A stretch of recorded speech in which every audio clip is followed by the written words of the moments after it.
शिप्रा सिंह और आप देख रहे हैं तेजस भारत।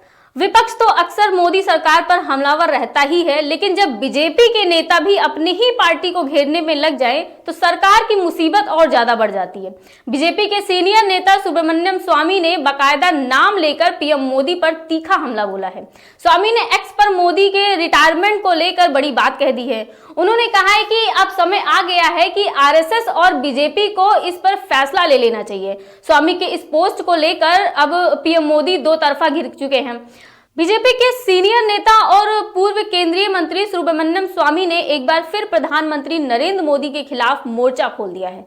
स्वामी ने पोस्ट किया है कि आरएसएस और बीजेपी की जनरल बॉडी को यह तय करना चाहिए कि क्या मोदी को रिटायर कर देना चाहिए और मार्गदर्शक मंडल में भेज देना चाहिए।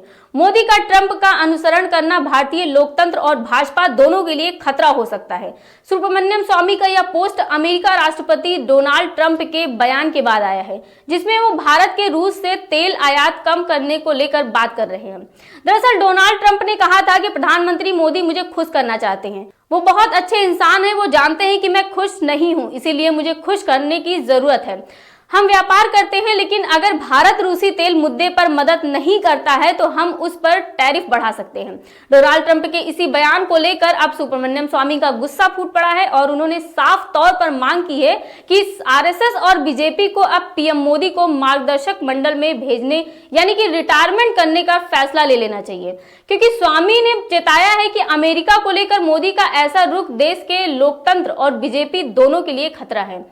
जैसा कि आप जानते हैं कि हाल ही में ट्रंप के इस बयान पर कांग्रेस सहित तमाम विपक्षी दलों ने तीखी प्रतिक्रिया दी थी और अब इन सबके बीच सुब्रमण्यम स्वामी की तरफ से भी ऐसा करारा हमला सामने आया है।